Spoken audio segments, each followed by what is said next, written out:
Car अपना MP देख रहे हैं आप। मैं हूं आपके साथ प्रशांत कटारे और बुलेटिन की शुरुआत अहम खबर के साथ करेंगे। उज्जैन महाकालेश्वर मंदिर में आज से जियो 5G नेटवर्क की शुरुआत होने जा रही है।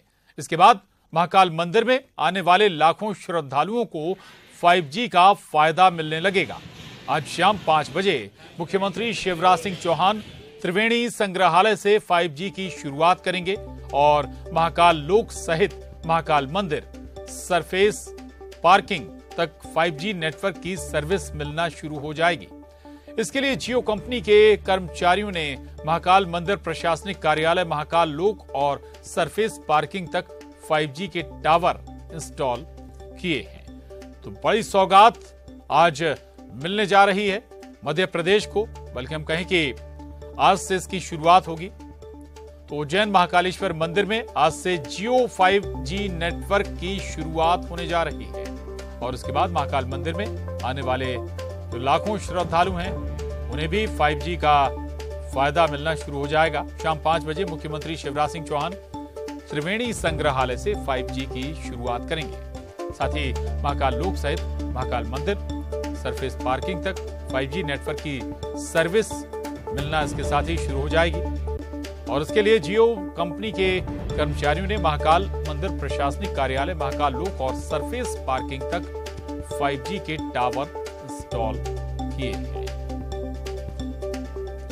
तस्वीरें भी आपको दिखा रहे हैं, तैयारियां पूरी हैं। शाम 5 बजे से ये सर्विस शुरू हो जाएगी महाकाल परिसर में और इसके बाद धीरे धीरे फिर 5G सर्विस का विस्तार होगा, लेकिन शुरुआत महाकाल परिसर से हो रही है।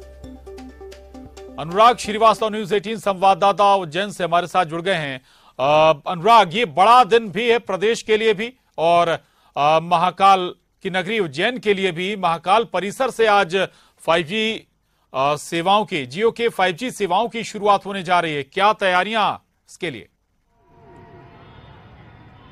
बिल्कुल प्रशांत, देखिए मध्य प्रदेश के लिए मध्य प्रदेश के लिए आज का दिन बेहद महत्वपूर्ण और खास है क्योंकि आज से 5G नेटवर्क की शुरुआत मध्य प्रदेश में होने वाली है और सबसे पहले इसकी शुरुआत उज्जैन के महाकाल मंदिर से लगे महाकाल लोक परिसर से की जा रही है क्योंकि जो श्रद्धालु महाकाल मंदिर के दर्शन के लिए आते हैं, हर दिन लाखों की संख्या में यहां पर श्रद्धालु पहुंचते हैं और यदि वो यहां पर पहुंचेंगे तो यदि उनके मोबाइल में 5G नेटवर्क का एक्सेस होगा तो वो सीधे 5G नेटवर्क से कनेक्ट हो जाएंगे। इसके अलावा पूरे महाकाल लोक परिसर को रिलायंस जियो के फाइबर वाईफाई से कनेक्ट किया जा रहा है, यानी कि कोई भी श्रद्धालु वाईफाई से कनेक्ट होकर 5G नेटवर्क की सुविधा का लाभ यहां पर ले सकेगा। 1 GB डाटा तक का जो सुविधा है वो यहां पर श्रद्धालु ले सकेंगे। ठीक मेरे पीछे मैं आपको बता दूं, ये वो त्रिवेणी का कैंपस है जहां पर शाम को 5 बजे 5G नेटवर्क की शुरुआत की जाएगी। रिलायंस जियो के इस नेटवर्क की शुरुआत की जानी है और उससे पहले तमाम जो अधिकारी हैं वो यहां पर व्यवस्थाओं का जायजा ले रहे हैं क्योंकि शाम 5 बजे मुख्यमंत्री यहां पर पहुंचेंगे। कलेक्टर आशीष सिंह हमारे साथ मौजूद हैं। सर, 5G नेटवर्क की शुरुआत महाकाल लोक परिसर से, जैसा कि माननीय मुख्यमंत्री जी ने घोषणा करी थी कि मध्य प्रदेश में 5G सेवाओं की शुरुआत श्री महाकाल महालोक से करी जाएगी और हमने सारी तैयारी यहाँ पर कर ली है। आज शाम को 5 बजे मुख्यमंत्री जी के कर कमलों से महाकाल मंदिर और महाकाल लोक में 5G सेवाओं की शुरुआत करी जाएगी और न केवल 5G की सेवाएं दी जा रही हैं, 4G को भी और ज्यादा स्ट्रेंथन किया जा रहा है और कई सारे वाईफाई हॉटस्पॉट्स भी जियो के द्वारा दिए जा रहे हैं। सर, शुरुआती दौर में कितने एरिया को ये कवर करेगा और उसके बाद पूरे उज्जैन शहर को कब तक ये सुविधा मिल पाएगी? देखिए, लगभग जो हमारा अभी 20-25 हेक्टेयर का महाकाल लोक का और महाकाल मंदिर के फेज 1 का जो एरिया है, अभी वहीं से इसकी शुरुआत आज से हो रही है और आगामी 2 से 3 महीने के अंदर पूरे उज्जैन को इससे कवर कर दिया जाएगा। सर, इस 5G सेवा के या नेटवर्क से उज्जैन के शहर को, खासतौर पर प्रशासनिक अधिकारी हैं आप, कई तरह की योजनाएं यहाँ पर संचालित होती हैं, उससे किस तरीके का फायदा यहाँ के लोगों को भी मिल सकेगा? 5G एक तरीके से बहुत बड़ा फायदा देने वाली एक चीज़ है, न केवल शिक्षा के क्षेत्र में, स्वास्थ्य के क्षेत्र में और एग्रीकल्चर के क्षेत्र में बहुत सारे इसके एप्लीकेशंस होते हैं जो टेक्नोलॉजी का प्रयोग करके जनजीवन को बेहतर बना सकते हैं। अगर श्रद्धालुओं के सुविधा के हिसाब से बात करें तो उनको ज़्यादा अच्छी नेट कनेक्टिविटी मिलेगी, बहुत ज़्यादा अच्छा डेटा मिलेगा। मंदिर के भी जो एक्सपीरियंसेज हैं, जो मंदिर की सर्विसेज हैं, उनको भी हम लोग इन्हेंस करने का काम कर सकते हैं। तो कुल मिला के चाहे एडमिनिस्ट्रेशन हो चाहे सिटीजन हो, सभी को बहुत फायदा 5G से होने वाला है। तो शाम को 5 बजे यहाँ पर 5G नेटवर्क की शुरुआत हो जाएगी और उज्जैन के एसपी भी हमारे साथ मौजूद हैं। सर, पुलिस के सिस्टम के लिहाज से भी यदि हम कहें तो 5G नेटवर्क बहुत फायदेमंद रहने वाला, इंटेलिजेंस सिस्टम के तहत भी और भी कई सेवाओं के जरिए भी निश्चित तौर पर जो मॉडर्नाइजेशन है, मॉडर्नाइजेशन में जो आज के ज़माने में इंटरनेट का जो युग है, क्योंकि महाकाल लोक बना और महाकाल लोक बनने के बाद काफ़ी सारा फुटफॉल यहाँ आ रहे हैं, काफ़ी सारे श्रद्धालुगण आते हैं और उनकी सिक्योरिटी से लेके जो हमारा सिक्योरिटी का जो प्लान है, जो लगभग 1 से 2 महीने में ये पूरी तरह से आ जाएगा, उसमें हमारे CCTV कैमरा, उनका फेस रिकॉग्निशन और जो हमारे कई सारे ऐसे पैरामीटर्स हैं जिसके लिए हमें काफ़ी सारी इंटरनेट की जो स्पीड है उसकी आवश्यकता होगी। और महाकाल लोक से अगर इंटरनेट के 5G सेवा का शुरुआत हो रही है तो निश्चित तौर पर हमारे लिए यहाँ की सुरक्षा व्यवस्था प्लस साथ साथ उनकी सुविधाओं को लेकर भी बहुत सारा हमारे को सहूलियत होगी। और साथ ही ये सीधे कुछ दिनों में ही उज्जैन शहर को भी ये पूरी तरह से मिल जाएगा।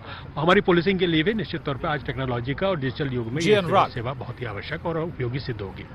बिल्कुल प्रशांत, तो कुछ ही घंटों के बाद मुख्यमंत्री शिवराज सिंह चौहान महाकाल लोक परिसर में ये 5G नेटवर्क सेवा की शुरुआत कर देंगे और उसके बाद धीरे धीरे ये उज्जैन शहर और पूरे प्रदेश को कवर करेगा। बिल्कुल 5G की सेवाएं राजा के परिसर से या कहीं के महाकाल परिसर से शुरू होने जा रही हैं और धीरे धीरे इनका विस्तार भी होगा। बहुत शुक्रिया अनुराग आपका इस पूरी जानकारी के लिए, धन्यवाद। आगे बढ़ेंगे, भोपाल से बड़ी खबर है। यूथ पॉलिसी के लिए GOM का गठन किया गया है। GOM में 4 मंत्री शामिल किए गए हैं। मंत्री यशोधरा राजे सिंधिया, मंत्री विश्वास सारंग, मोहन यादव, इंदर सिंह परमार शामिल किए गए हैं। यूथ पॉलिसी के लिए GOM सुझाव और अनुशंसा सरकार को देगा।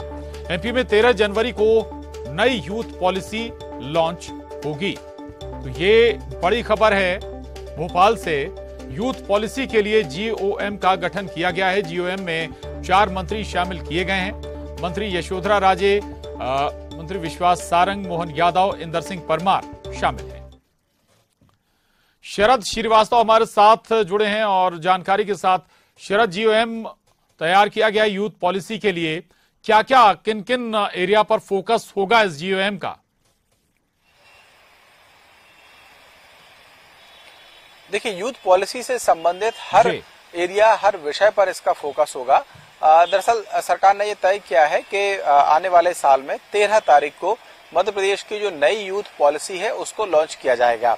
उसको लेकर कल जब कैबिनेट की बैठक हुई तो उसमें भी चर्चा की गई और उसके बाद में जो ग्रुप ऑफ मिनिस्टर्स है उसका गठन किया गया है, जिसमें 4 मंत्री शामिल किए गए हैं। खेल मंत्री यशोधरा राजे सिंधिया, चिकित्सा शिक्षा मंत्री विश्वास सारंग, उच्च शिक्षा मंत्री मोहन यादव और स्कूल शिक्षा मंत्री इंदर सिंह परमार इसमें शामिल किए गए हैं।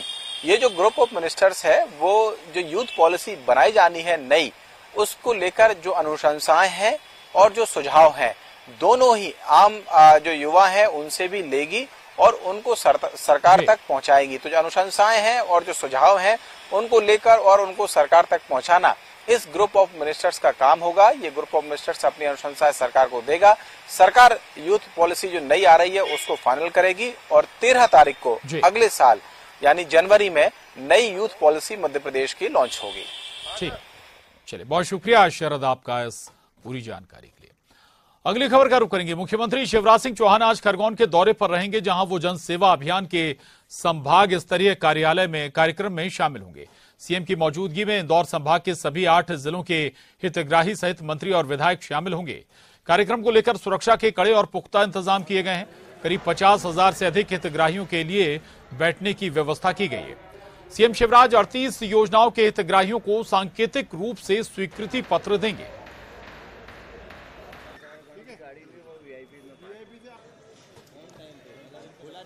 तो मुख्यमंत्री जन सेवा अभियान में शामिल होने के लिए आज खरगोन दौरे पर रहेंगे। खरगोन में जन सेवा अभियान के संभाग स्तरीय कार्यक्रम में वो शामिल होंगे। मुख्यमंत्री की मौजूदगी में इंदौर संभाग के सभी 8 जिलों के हितग्राही सहित मंत्री और विधायक इस मौके पर मौजूद रहेंगे। कार्यक्रम को लेकर सुरक्षा के भी पर्याप्त इंतजाम किए गए हैं। बताया जा रहा है कि करीब 50,000 से अधिक हितग्राहियों के लिए बैठने की व्यवस्था भी आयोजन स्थल पर की गई है। और इसके अलावा मुख्यमंत्री शिवराज सिंह 38 योजनाओं के हितग्राहियों को सांकेतिक रूप से स्वीकृति पत्र देंगे।